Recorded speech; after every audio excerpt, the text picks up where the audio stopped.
여러분 안녕히 주무셨습니까? 참 좋은 아침입니다.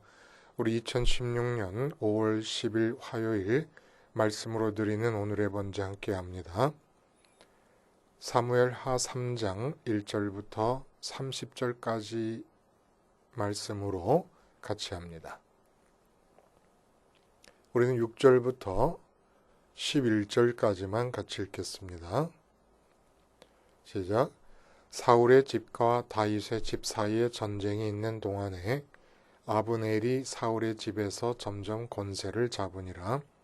사울에게 첩이 있었으니 이름은 리스바요 아야의 딸이더라. 이스보셋이 아브넬에게 이르되 네가 어찌하여 내 아버지의 첩과 통간하였느냐 하니 아브넬이 이스보셋의 말을 매우 분하게 여겨 이르되 내가 유다의 계머리냐 내가 오늘 당신의 아버지 사울의 집과 그의 형제와 그의 친구에게 은혜를 베풀어 당신을 다윗의 손에 내주지 아니하였거늘 당신이 오늘 이 여인에게 관한 허물을 내게 돌리는도다.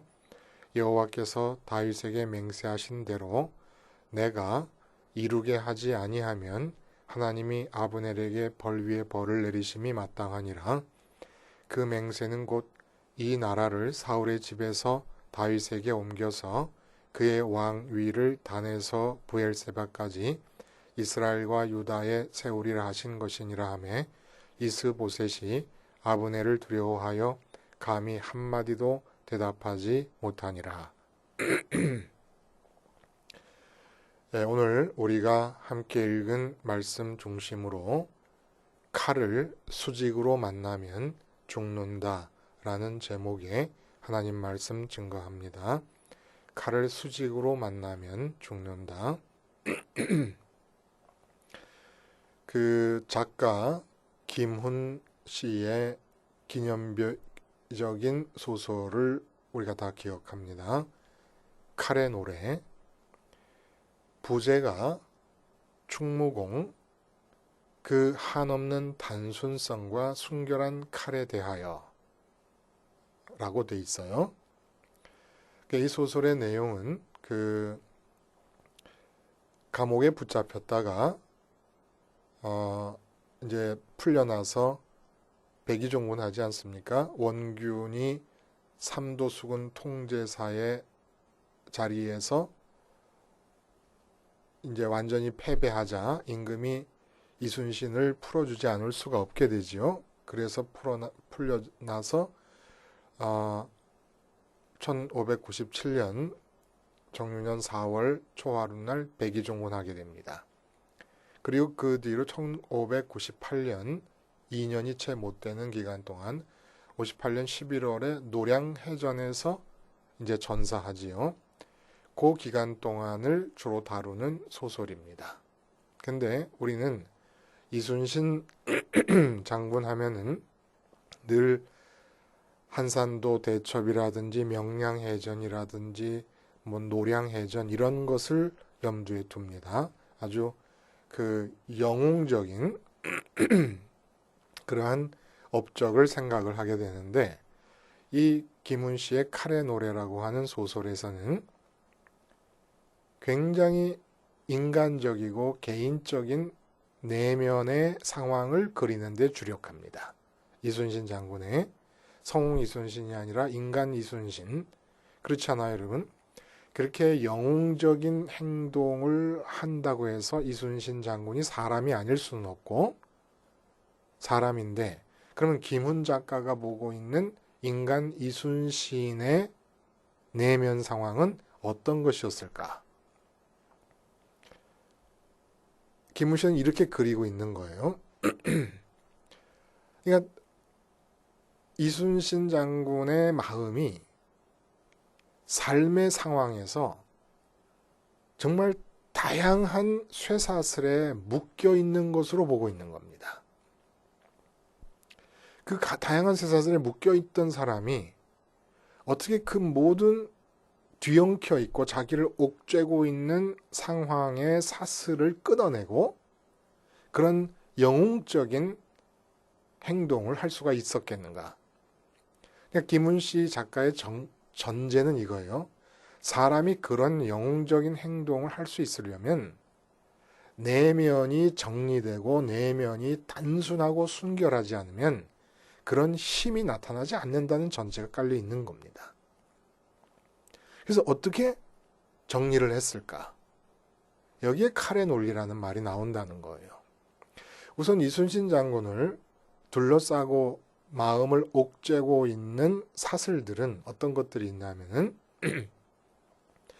전쟁의 실제 상황은 전혀 알지도 못한 채 너무나 추상적으로 날마다 장렬한 수사로 가득 차 있는 교서만 연이어 내려보내는 임금, 그리고 자신들의 배만 불리며 호시탐탐 그의 목을 노리는 조종의 대신들, 또 대군을 이끌고 왔지만 자기들의 실리만을 챙기느라고 무작정 세월만 보내고 있는 명나라의 장수,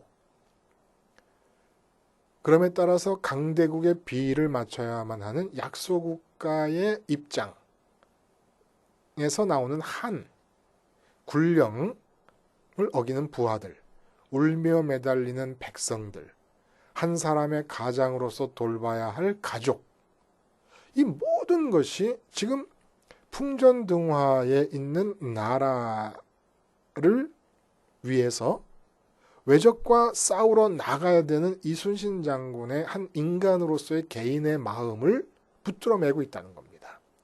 뒤엉켜버리고 마는 거예요. 삶의 현장에서. 그래서 김문은 어떻게 이순신 장군이 이 모든 옥죄이는 쇠사슬들을 다 끊어내고 나가서 그렇게 나라를 구하는 영웅적인 행동을 할 수 있었겠는가라고 하는 것에서 칼의 논리를 등장시키고 있습니다. 칼의 논리. 칼로 잘라냈다는 거예요. 다 칼로 잘라. 왕과의 관계. 왕이 계속 자기를 오해하고 간신들의 말을 듣고 못 잡아먹어서 안달이지 않습니까? 또 조정에서 왕에게 거짓을 고하면서 자기를 모함하고 있는 이 조정의 대신들, 명나라, 장군, 그리고 백성들에 대한 염려, 그리고 가족들에 대한 사랑에서 우러나오는 또한 그런 걱정과 염려, 이런 것들에 매여 있는 한 이렇게 한산도 대첩이라든지 명량해전이라는 노량해전 같은 일들을 해낼 수가 없다는 거예요. 그러면 이런 것이 정리될 수 있었던 칼의 논리, 그 칼이라고 하는 게 도대체 뭐냐? 실제로 칼을 갖고 있었잖아요. 그 칼을 갖고 있었는데 그 칼에 뭐라고 써 있으면 검의 명이 뭐냐면 일휘소탕 혈염 산하, 한번 칼을 들어 쓸어버리니 피가 강산을 물들인다. 그러니까 칼을 들어서 한번 휘두르니까 다 죽어버려서 피가 강산을 물든다는 거예요. 이 논리를 적용했다는 겁니다. 임금과의 관계에서 마음이 붙잡혀 있어요. 염려하고 있고 칼로 끊어버렸다는 거예요. 그래서 쭉 끊고 가족과의 관계도 칼로 마음에서 끊어버렸다. 가족에 대한 염려도 칼로 끊어버렸다는 겁니다. 이렇게 끊어버리는 작용을 하게 되는 칼이 구체적으로 뭡니까? 칼이라고 하는 것은 여러분 아시다시피 수직이라고 하는 각도가 매우 중요합니다. 이게 칼됨의 본질이에요. 수직으로 만나는 것들을 베는 것이 칼입니다. 비켜 썬다는 것은 수직 각도로 벤다는 칼의 본질의 변용이지요. 응용이고 바리에이션입니다. 본질은 수직으로 갖다 댈 때 끊어낸다는 것이 칼의 논리예요. 칼의 칼됨이 거기에 있는 것입니다. 그러면 왕과의 관계라든지 명나라의 관계, 조정 대신들과의 관계, 백성들과의 관계, 그리고 가족과의 관계, 이 모든 이 땅에서 일어나는 모든 이순신 장군의 마음을 옥죄이는 관계들을 끊고 전쟁에 나갈 수 있었던 그 칼이 구체적으로 뭡니까?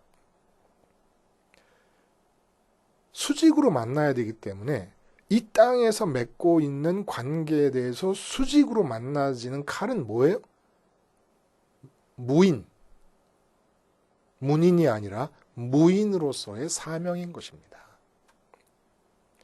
풍전등화에 있는 나라를 위해서 백의종군을 해도 상관이 없고 뭘 해도 상관이 없고 누가 모함을 해도 상관이 없고 아무 상관이 없고 다 끊어내는 거예요.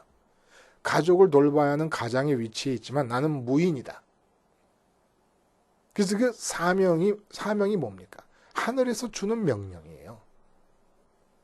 하늘에서 주는 명령이니까 이 땅에서 맺고 있는 이순신 장군을 옥죄이고 있는 모든 관계에 대해서 수직으로 방향 설정을 하고 내려오는 겁니다. 일단 끊어버린 겁니다.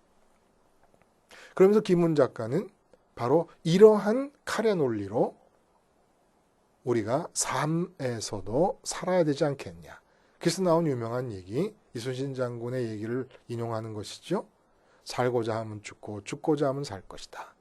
임금과의 관계에서 살려고 임금과의 관계를 붙잡고 있으면 나라가 죽어버리고 맙니다. 나라를 구할 수 있는 힘이 없어지는 거죠.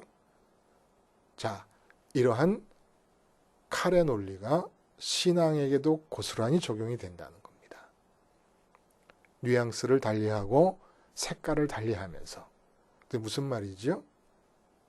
하나님의 뜻은 우리 삶에서 이순신 장군처럼 다양한 삶의 관계가 맺어집니다. 그래서 가족에 대한 관계라든지 나라에 대한 관계라든지 직장에 대한 관계라든지 친구에 대한 관계, 뭐 또 심지어는 내 몸에 대한 내 마음의 관계, 또 돈에 대한 관계, 사업, 이 모든 관계가 이 땅에서 수평으로 나와 관계하게 됩니다. 근데 하나님의 뜻은 언제나 하늘에 계신 하나님으로부터 시작이 되는 거예요. 내 사업에 대한 하나님의 뜻도 하늘에서부터 하나님 앞에서부터 시작해서 땅으로 내려옵니다. 모든 하나님의 뜻은 하나님으로부터 시작해서 땅으로 내려오는 이 땅의 수평면에 대해서 수직으로 내려오는 거예요. 방향이. 그러니까 그 하나님의 뜻이 내려오는 지점에 수평으로 움직임이 있는 한 다 끊어지게 되어 있습니다. 수평으로 움직임이 있다는 게 뭐예요? 사업에 대해서 갖고 계신 하나님의 뜻은 하늘에서 이 땅으로 내려옵니다. 근데 나는 내 마음이 이 땅에 있는 내 사업체에 대해서 가서 붙어버렸습니다.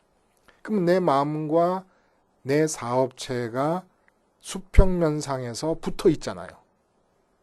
근데 그 붙어 있는 상태에서 하나님의 뜻을 구하게 됩니다.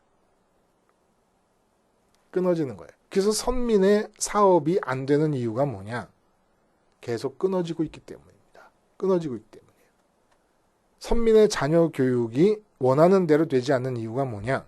하나님의 뜻과 수직으로 자녀에 대한 나의 뜻이 만나고 있고 자녀에 대한 나의 소원이 만나고 있기 때문에 계속 끊어지고 있는 겁니다. 지금. 이 세상의 일들이 자꾸 막히는 선민인 한 막히는 것이 당연한 것이 하나님의 뜻이 수직으로 내려오고 있기 때문에. 그래서 이것을 어떻게 우리가 극복해야 됩니까? 자꾸 우리 마음은 이순신 장군의 마음이 매였던 상황과 마찬가지로 수평면상에서 우리 마음을 엉키게 하고 우리 마음을 옥죄이고 있는 많은 것들이 있습니다. 우리 스스로 그 상황을 우리 눈으로 보면서 내 마음이 지금 수평면상, 이 지구 위에 이 세상의 수평면상에서 어느 곳에 마음이 붙어 있다라는 걸 보고 그것에 내 뜻을 보내고 있지 않습니까? 그런 수평면상의 이 관계를 십자가 칼에 갖다 대고 내가 스스로 끊어야 돼요. 내가 자발적으로 스스로 십자가의 칼로 끊지 않으면 끊어짐을 당하잖아요. 여기에 지독한 아픔이 있고 고통이 있고 괴로움이 있고 불안이 있고 불평이 있고 원망과 한이 있는 거예요. 여기에. 내가 스스로 갖다 대면 내가 스스로 끊으면 어떤 일이 일어납니까? 내 마음이 끊어져서 세상에서 끊어져서 이순신 장군이 전장으로 무인으로서 오직 전쟁 하나만 생각하고 나갈 수 있었던 것처럼 우리 마음이 하늘에 계신 하나님께로 갈 수 있습니다. 하나님께로 가면 그때부터 비로소 땅을 향하여 내려가는 하나님의 뜻과 평행의 입장에서 같이 흐름을 탈 수가 있는 거예요.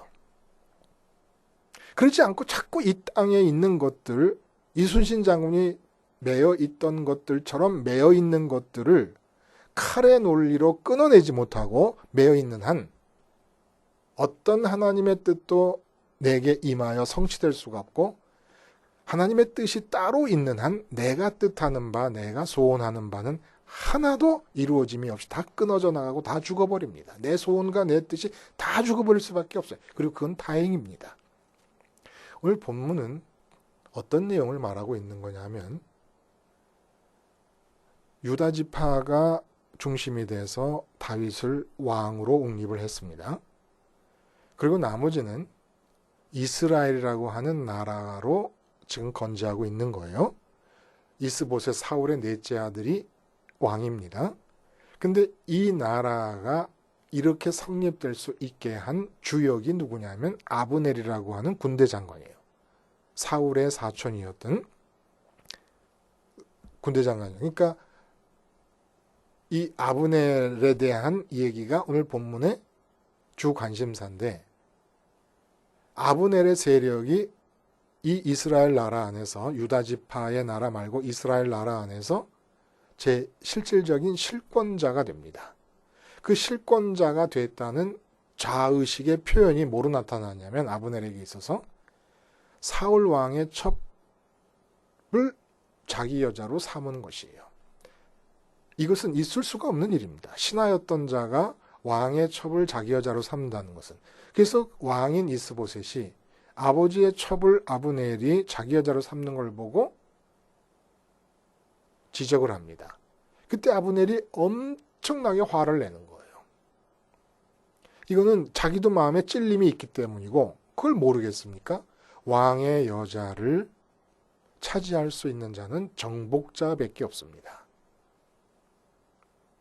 근데 그렇게 왕의 여자를 차지했다는 것은 자기가 실질적으로 이 나라의 실권자라고 하는 자의식의 표현이었고 그러나 겉으로는 명분상 사람들이 보기에 올바르지 않으니까 자기가 왕이 되지 않고 대신에 사울의 아들을 왕으로 세웠지만 이건 거의 허수아비지요. 왕 되고 싶은 마음을 숨기고 실권을 행사하는 한 방편이었습니다. 근데 그걸 지적받으니까 자존심이 팍 상해버렸습니다. 그리고선 뭐라 그러냐면은 이스보셋을 향하여 내가 유다의 개머리냐? 적대국인 유다 땅에 돌아다니는 개의 대가리냐? 그렇게 나를 지금 우습게 보는 것이냐?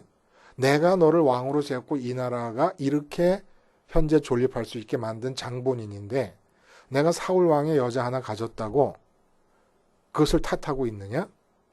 화가 나가지고 이스보셋을 죽일 수는 없어요. 왜냐하면 굉장히 명분을 중시한 세상적 명분을 중시하는 사람입니다. 세상적 명분을 중시하니까 하나님께서 다윗을 왕으로 세울 것을 알면서도 사울 왕의 아들을 왕으로 옹립하며 자기의 욕심을 실현했던 거죠. 세상의 논리대로라면 사울 왕의 아들이 왕이 되는 게 당연하지 않습니까? 그 명분을 이용한 거예요. 자기 욕심을 위해서. 그러다가 이 사람이 내가 여호와께서 다윗에게 이루려 하셨던 것을 이루도록 하지 아니하면 내게 벌을 내리기를 바란다. 이런 말을 합니다. 그러니까 이제 하나님의 뜻에 이제야 돌아오겠다는 거예요. 하나님의 뜻으로 하나님의 뜻이 임하고 있는 다윗에게로 이제 자기를 맡기겠다는 얘기를 하는 겁니다. 근데 결과적으로 다윗의 군대 장관인 요압에게 암살을 당하고 맙니다.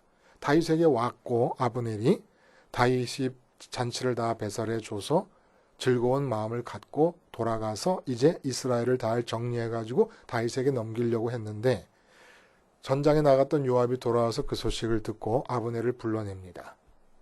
아브넬을 불러서 다윗이 모르는 사이에 칼로 죽여버립니다. 이 요압의 칼이 의미하는 바가 뭐겠냐니, 상징적으로 아브넬을 죽인 요압의 칼 보세요.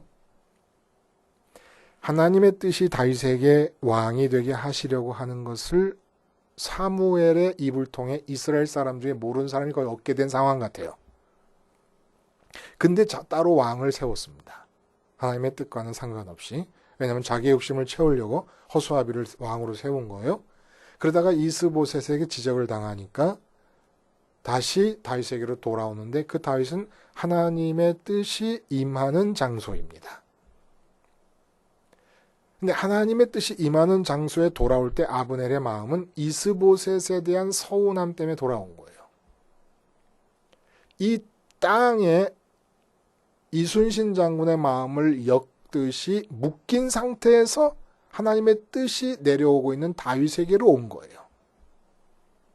그러니까 수평의 끈을, 수평면상의 끈을 아직 스스로 끊지 않은 상태에서 하나님의 뜻이 임하는 다윗에게 왔다가 하나님의 뜻이 수직으로 임하는 칼이 되어서 아브넬을 쳐내는 겁니다. 그래서 죽은 거예요. 요압이 죽이고 아브넬이 배신하고 이스보셋을 배신하고 다윗에게로 오고 하는 이 모든 것은 인간의 죄악과 탐욕에서 기인되는 정치적인 역학관계의 다이내믹이지만은, 정치적인 역학관계에 의한 소산이지만, 그 모든 것을 섭리하시는 하나님의 섭리 안에서 아브넬이 죽은 이유가 뭡니까? 이 세상의 끈을, 내 마음을 뒤엉키게 옥죄고 있는 이 세상과의 관계를 끊지 않고 하나님의 뜻이 임하는 곳에 오면, 하나님의 뜻은 위에서 아래로 수직으로 내려오기 때문에 반드시 끊어짐이 나타나는 겁니다. 마치 목공소에서 전기 톱니가 돌아가고 있잖아요. 거기에다가 수직으로 나무를 갖다 댈 때 잘려지는 것과 똑같다는 겁니다. 언제나 칼은 내가 수평으로 칼을 휘두르면 나무가 수직으로 서 있으면서 칼 맞아서 잘라지는 거고, 칼날이 위에서 아래로 내려오면 아래에서 수평으로 대고 있다가 잘라지는 거 아닙니까? 하나님의 뜻이 우리에게 생명과도 같이 귀중한 것입니다. 그러나 이 세상에 대한 내 마음의 뒤엉킴을 유지하면서 하나님의 뜻을 찾는다는 것은 목공소에서 돌아가는 칼날에다 대고 내 손을 갖다 대는 것과 똑같습니다. 너무 참혹하게 여겨지죠? 그러다 그것과 똑같다는 거예요. 주님이 말씀하셨어요. 오른팔이 죄를 지면 오른팔을 잘라내고 천국에 들어가는 것이 좋다. 얘기하지 않았습니까? 참혹하지만 그것이 사실이고 진실이기 때문에 마찬가지라는 거예요. 우리는 어떻게 해야 됩니까? 우리 스스로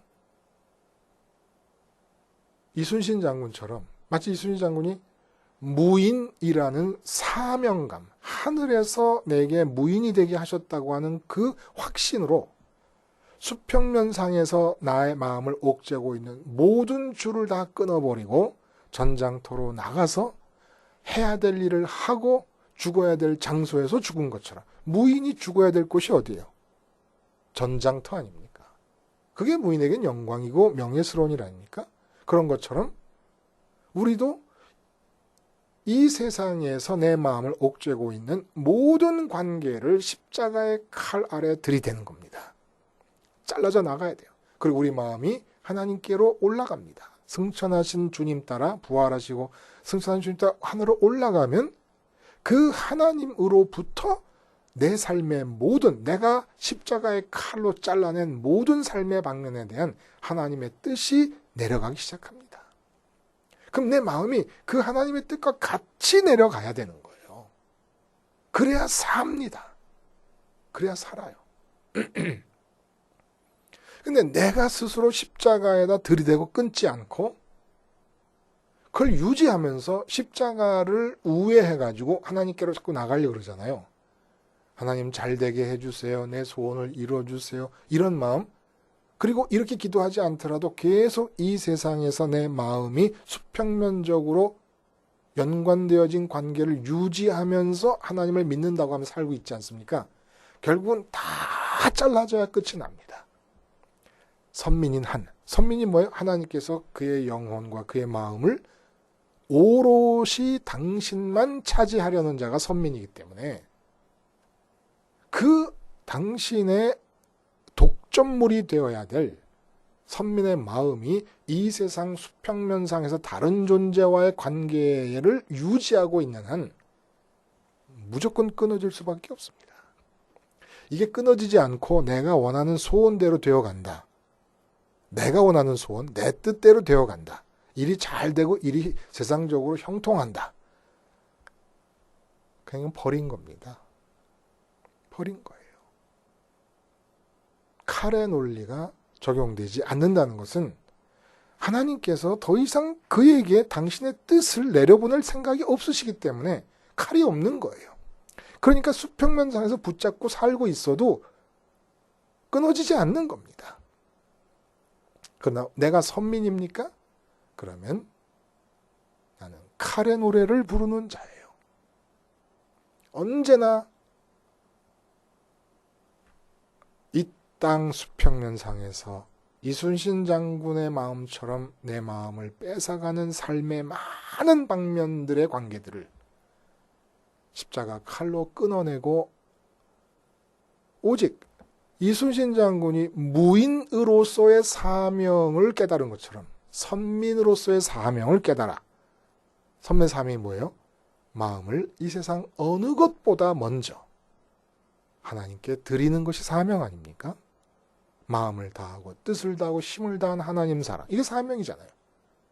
이렇게 하나님께 드려서 수직으로 내려오는 하나님의 뜻이 내게 대하여 칼이 아니라 내가 흘러가는 강물에 몸을 담고 뱃놀이를 하는 것처럼 타고 흘러갈 수 있는 그러한 나를 담고 있는 배가 되어야 될 거라는 얘기입니다. 하나님의 뜻이. 그러기 위해서 십자가의 칼을 들고 잘라내는 겁니다. 매일같이 잘라내는 겁니다. 이 이야기를 사도 바울은 날마다 죽는다고 하였고 이순신은 당신의 차원에서 죽으려 하면 살고 살려 하면 죽는다는 얘기를 한 거 아니겠습니까? 기도하겠습니다.